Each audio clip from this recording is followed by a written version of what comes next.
Okay, thanks Phil for joining. We'll start out. I'm going to do a little introduction of Phil Materis.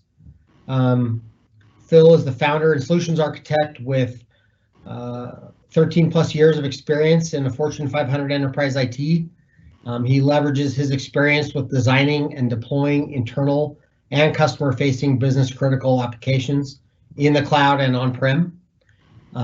He's also managed small development teams, engineers, admins, architects, and operated core application infrastructure. He's kind of done it all. So Phil, I'm going to turn it over to you. We appreciate you presenting and sharing your stuff with us. Cool. Thank you, David. Appreciate being here. Thank you everyone for joining. Always love the opportunity to talk about Arweave. And today we're going to talk about how you can save your files and apps forever with Arweave. And we've broken it into a few different sections. So first we'll have the introduction. We'll really talk about some of the background of the PermaWeb and some of the main features. We'll dive right into the technologies, cover some of the key concepts, talk about the economics behind it, which is really important, and the architecture that makes up permanent storage. We'll get into some of the tools that you could use to build your own applications. And then finally, we'll actually cover some of the use cases and some of the apps that have already been built that are doing some pretty interesting things with Arweave. So let's talk about how it came to be and some of the background of the PermaWeb. So previously known as ArChain, the core Arweave team, actually located in Germany, they designed and developed the protocol, the core protocol that powers the Arweave network, as well as some of the client-side libraries that developers can use to interact with it. They wrote the first light paper, which is kind of a design document, in 2017. And then they released the yellow paper, which is a very detailed technical document, in 2018. A lot of the material that I have from this presentation is from that. So if you want to really get the background, recommend to dig in there. They partnered with all kinds of investment groups, non-for-profit organizations. Since the mainnet has launched, they've had over 51 code releases in the past 2 years, different kinds of hard forks, soft forks. The network has been tested pretty well so far. And lately they've been trying to incubate new community built applications, and we'll talk about some of that as well. And then of course there's me. There's a nice intro, David. It definitely sounds a little formal. Essentially I'm a computer scientist, right? I've been an enterprise architect most recently and a team lead. I've been in the Arweave community for almost 2.5 years now, I guess. And recently I founded my own software development shop called ArDrive. We'll talk about that in a little, as well as being a consultant. I really want to help you guys build your applications on Arweave. So we could talk about that further if you'd like. But what is Arweave? To me, it's a storage platform as a service, a SPaaS, except data is stored on an immutable blockchain. And it's owned by a global community around the world. No single organization owns it, and it's accessible over common web browsers. So, if you're used to accessing a website, you can access the PermaWeb, Arweave. Arweave actually has a few different layers. So it starts with the users. It's you, me, developers, your everyday Joe, power users, and ultimately they interact with the PermaWeb. Which is the layer of applications and websites that use the standard HTTP protocols, similar to many of the web technologies that we use today. That PermaWeb surfaces all of the data that's on the Arweave network, that decentralized set of nodes spread around the world, in homes, data centers, offices, that's tirelessly working to secure that data and store it perpetually. So maybe let's talk about some of those specific concepts. So it's storage platform as a service. It's a serverless web application architecture, and you can communicate with it via an open HTTP API. It's really suited for that write once, read many data sets. You don't want to put like a transactional database where you're reading and writing really fast every second. It's something that you don't have to operate. You could set up your own nodes if you like, but it's a platform as a service. You could run your serverless applications, whether it's on a client desktop or server, using the most common web technologies you probably use today.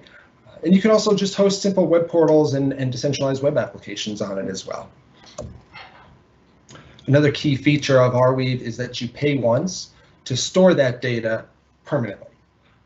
Any upload on the network has a one-time fee. So there's no subscriptions or membership fees or anything like that.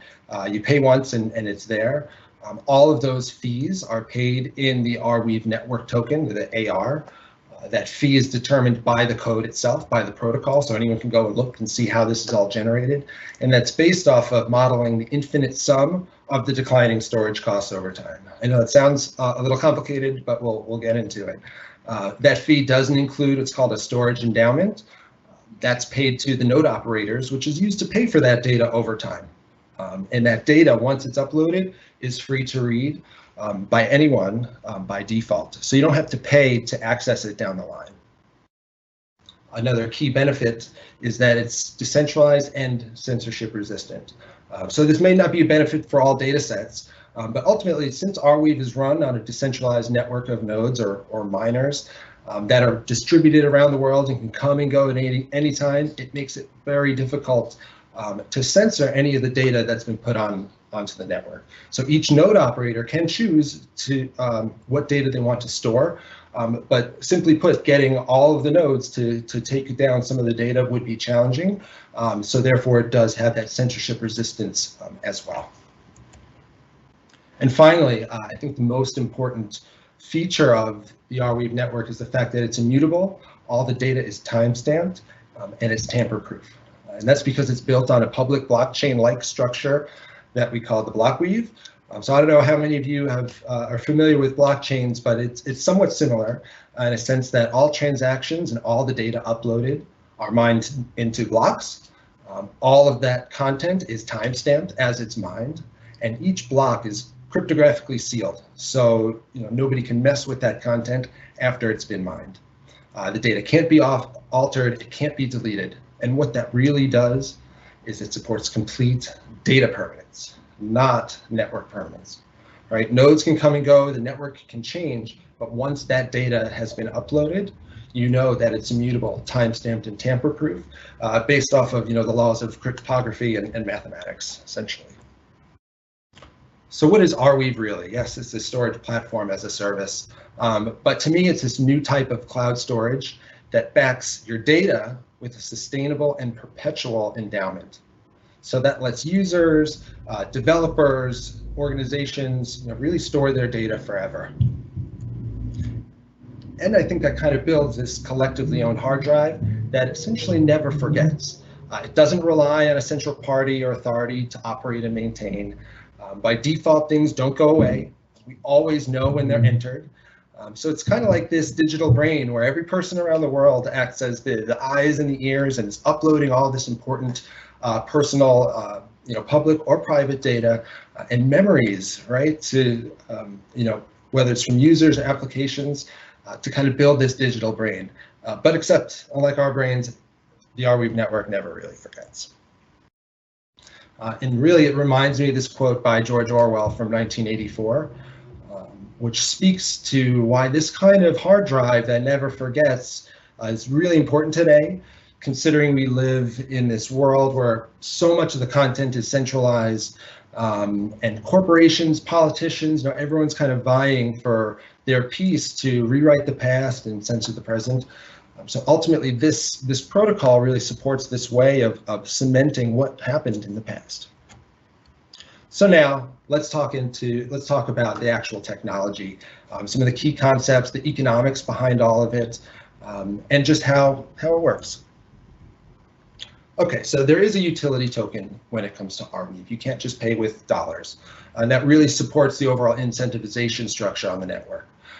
But uploading data does require users to pay a small transaction fee for every file that they upload.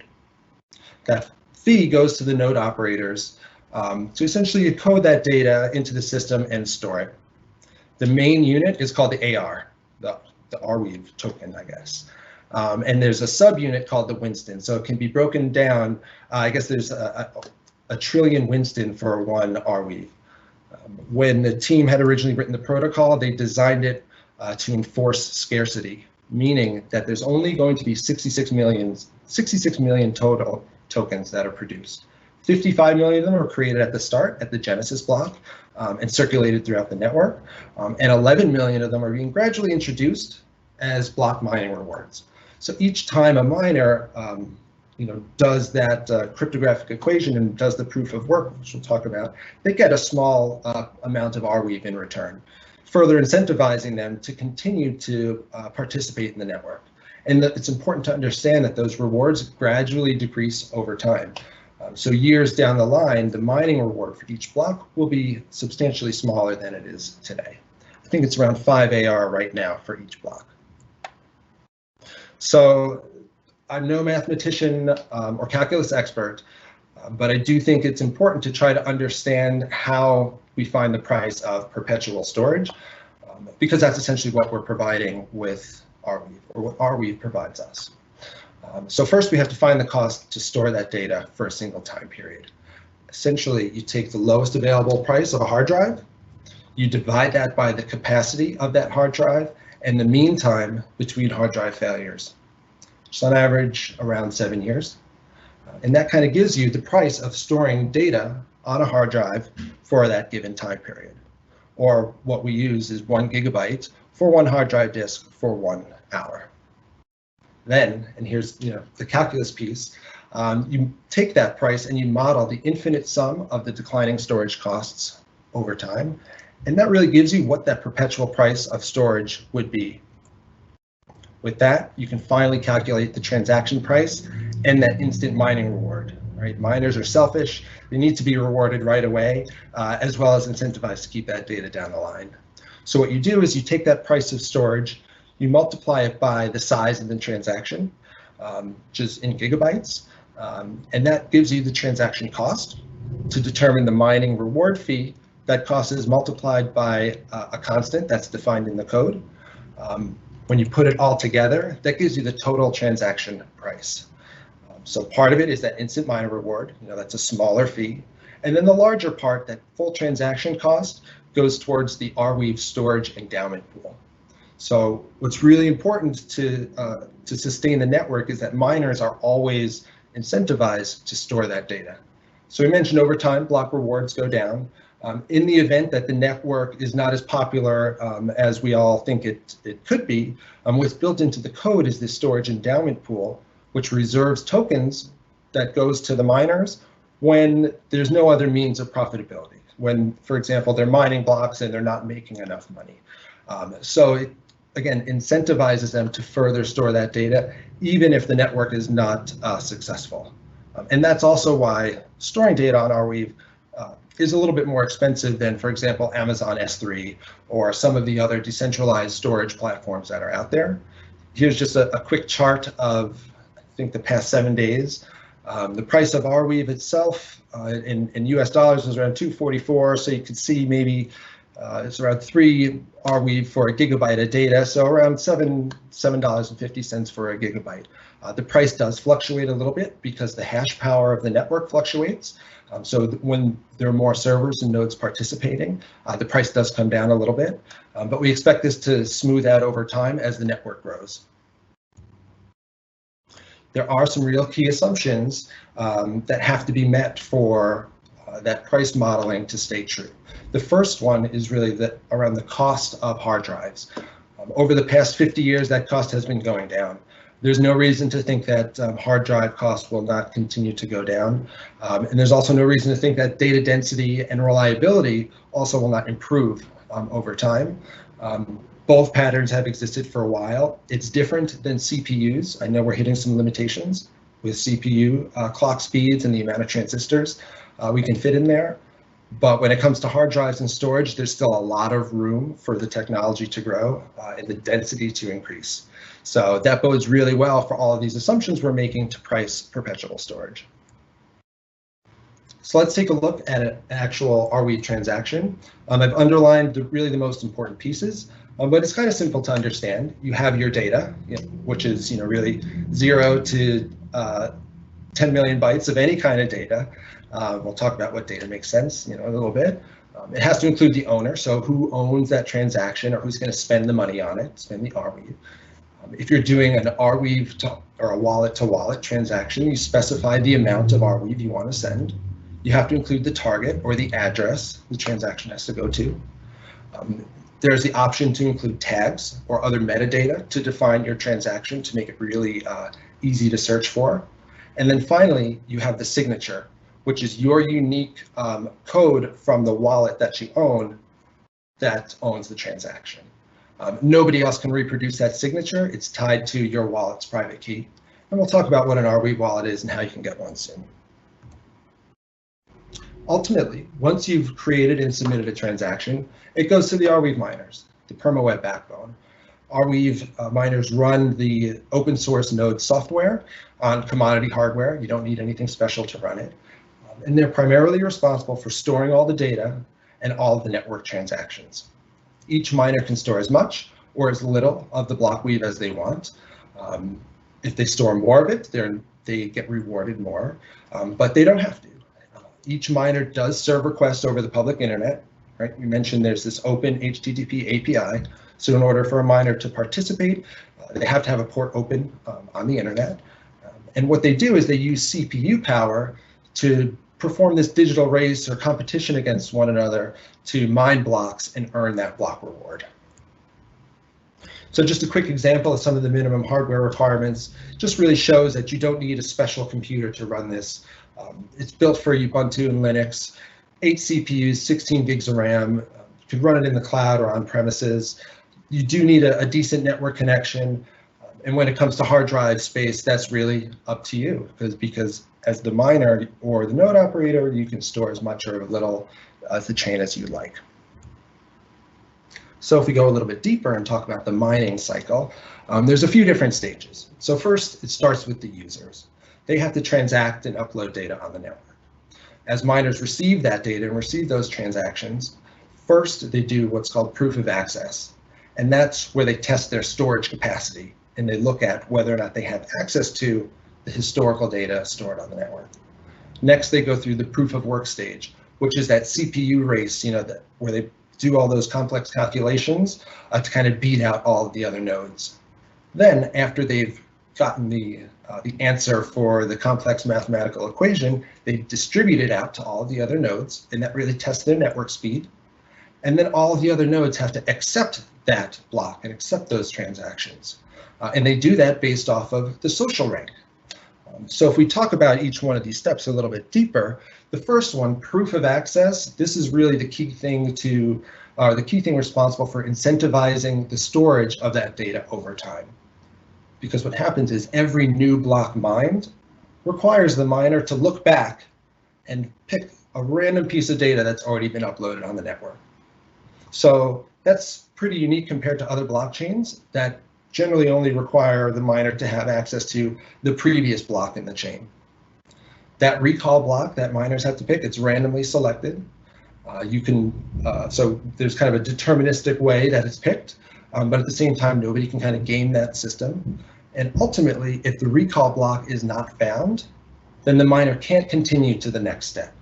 So it really incentivizes them to keep all of the data, or else they're not going to be able to mine further, and they're not going to be able to make the most use of their hardware. Once a miner proves that they have access to some historical data in the block weave, they go through what's called proof of work. That's kind of like that digital computer race that I was speaking of, and it's really just doing a complex math equation that's used to cryptographically sign any of the mined blocks to ensure that there's no malicious transactions or issues with it.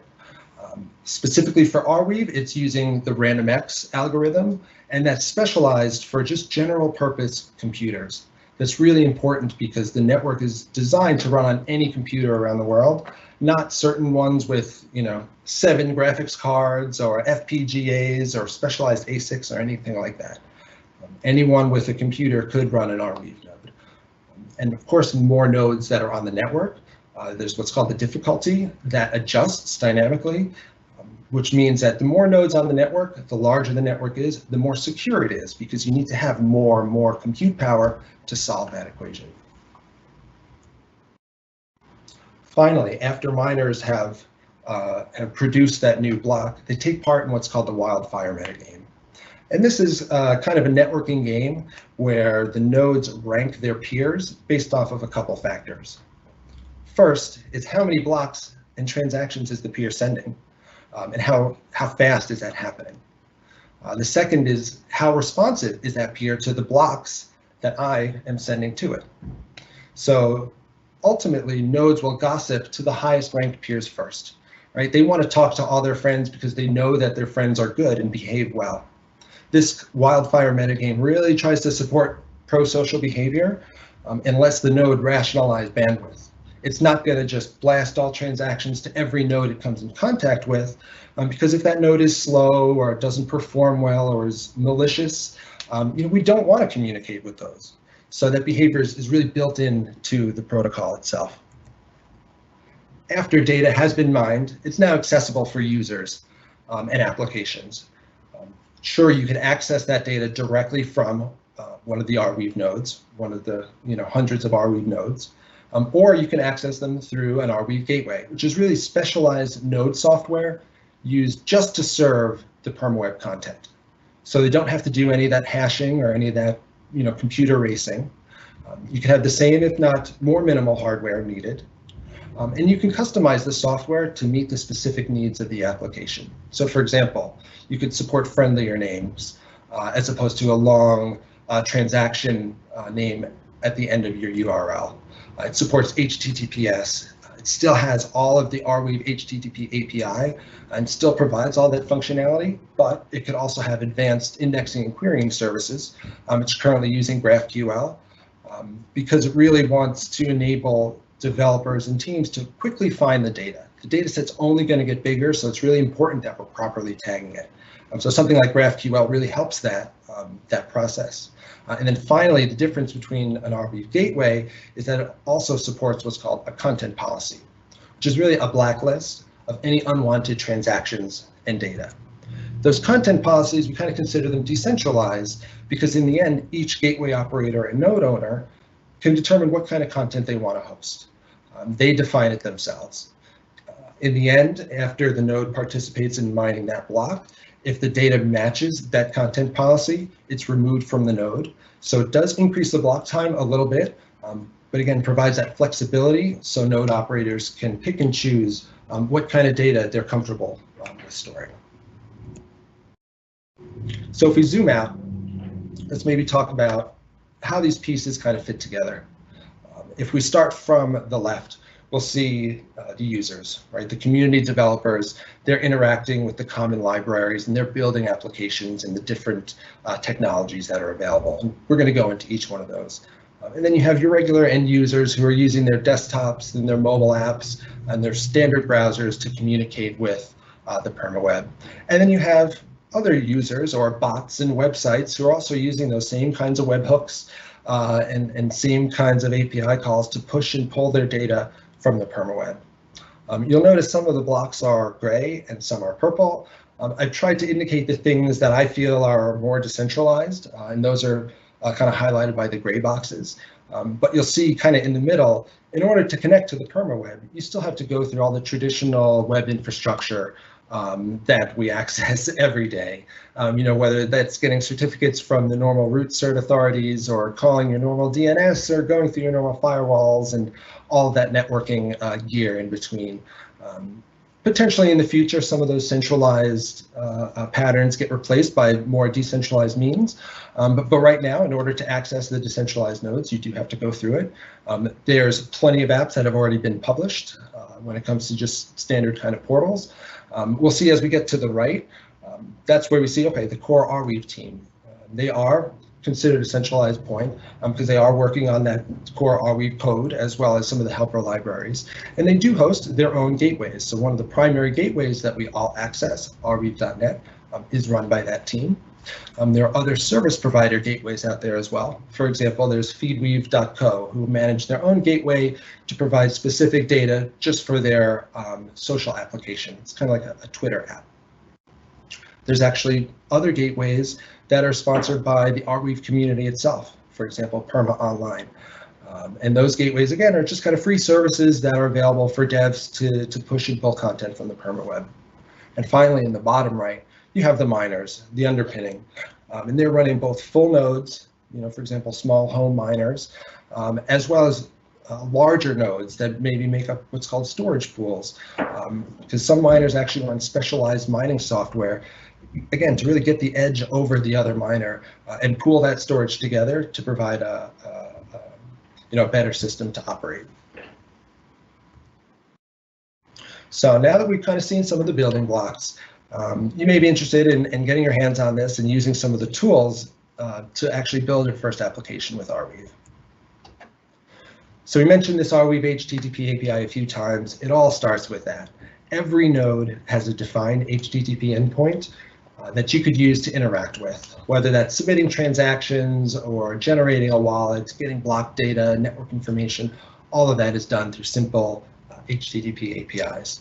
So if you were so inclined, you could use existing HTTP clients and libraries for calling that, like Axios or Fetch, for example, or really any other HTTP client for the language of your choosing. But on top of that, the Arweave team, as well as different community members, have actually gone a step further and built wrapper libraries for those HTTP APIs. For me, I haven't really developed anything in a decade, but this past summer it was really easy for me to pick up JavaScript and TypeScript and quickly, build my applications to interact with Arweave. And you'll see it's not just limited to one. There's a few there. They're always popping up. Really encourage the community to build on top of those as well as create their own. And really, these wrappers, they really simplify the operations needed, because essentially Arweave it's a storage platform as a service. So you're pushing and pulling data. Part of that is to really tag the data. We mentioned before that the data set really, it's only going to grow. So it's important to think ahead and define an information architecture for any data set that you're uploading. Here's just a quick example of a more complex information architecture called Arweave file system, which defines how a file system could be deployed onto the Arweave network.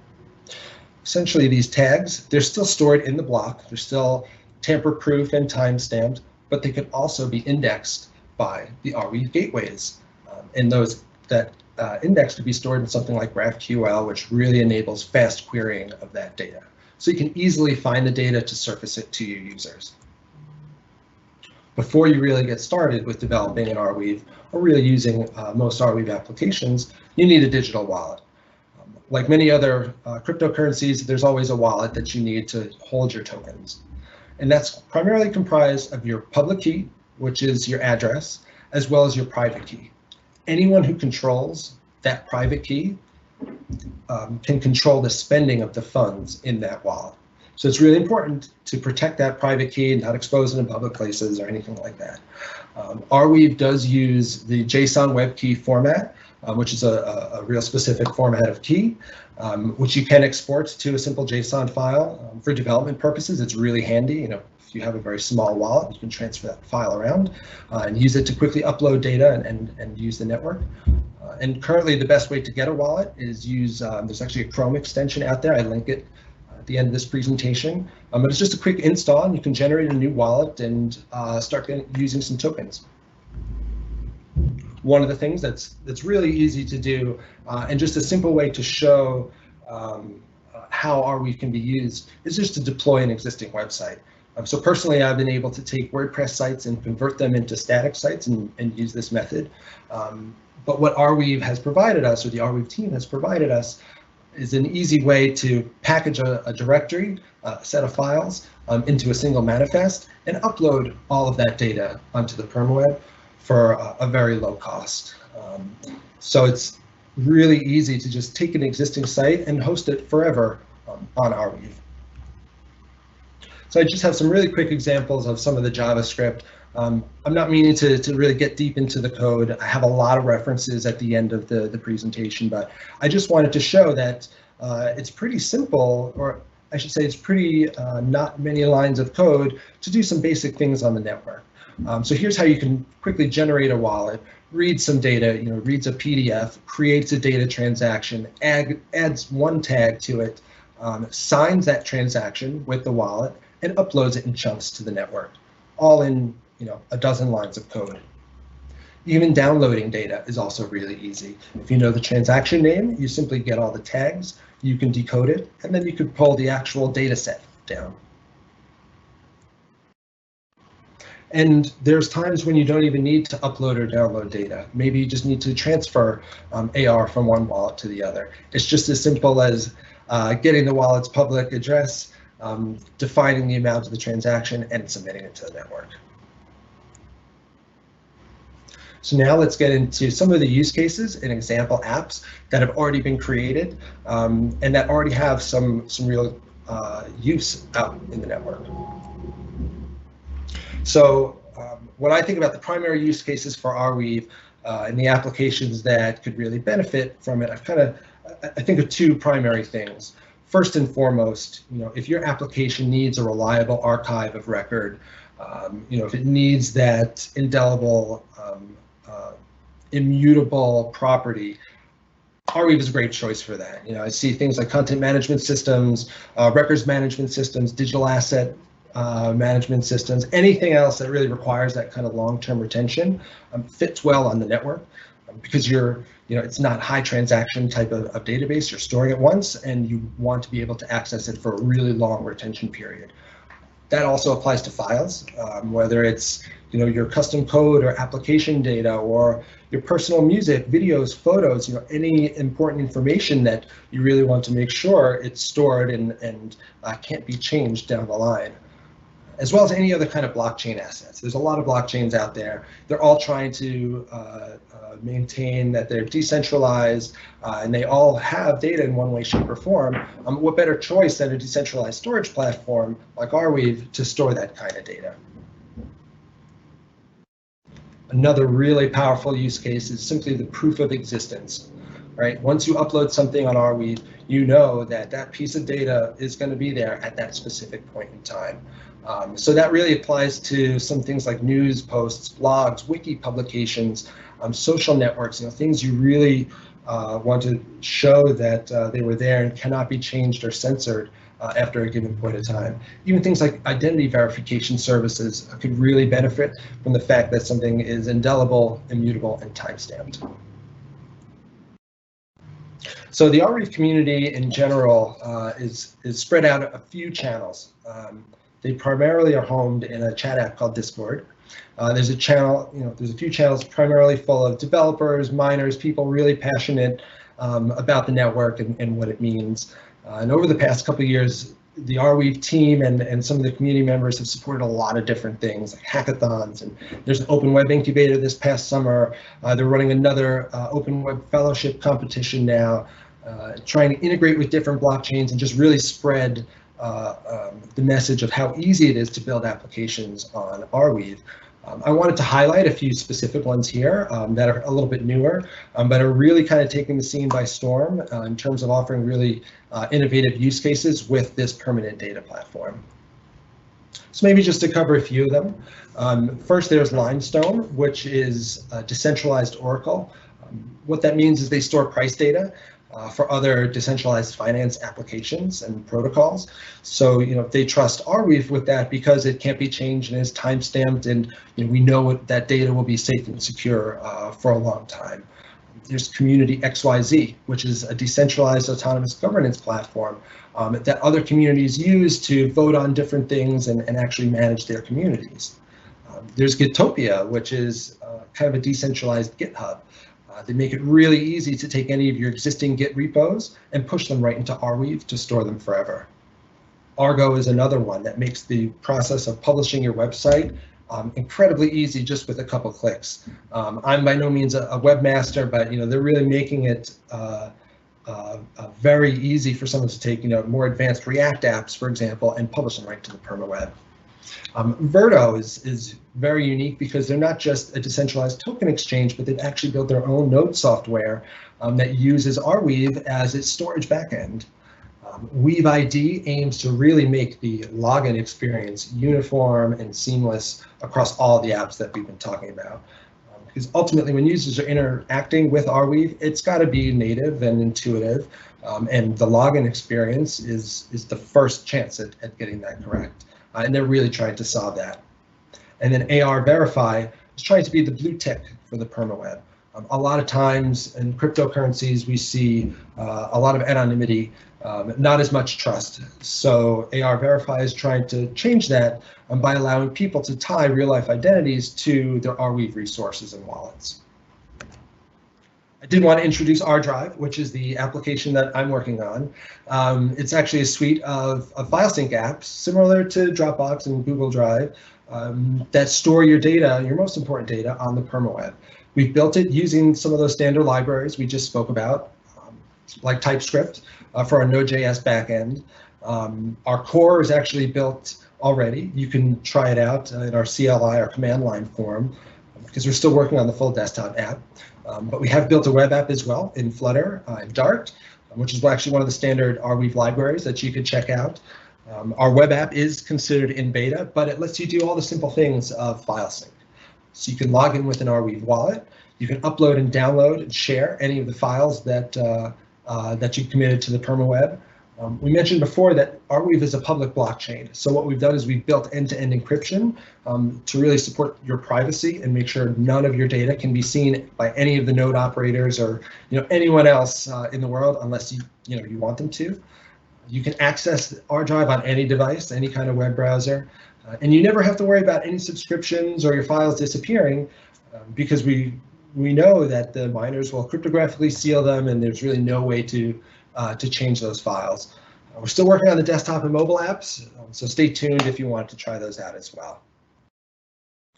But thank you everyone for joining me today. I really appreciate the opportunity to speak to you about this. If you have any questions, I would love to answer them. You can hit me up on LinkedIn or Twitter or email me. I'm around to help you out when it comes to building on the permaweb. Lots of resources here, whether it's relating directly to the Arweave team and some of the things we've put together, as well as some of the background materials that I kind of use for some of the pricing information. So thank you everyone for joining me, and if there's any time for questions now, I'm happy to answer them. Okay, thank you so much, Philip. That was great. Thanks, David. I do want to chat with you a little bit about some of the questions I had. I'll probably take that offline. Sure, yeah, anytime. Okay, thanks again, and we will be talking to you soon. All right, thank you guys. Okay, take care.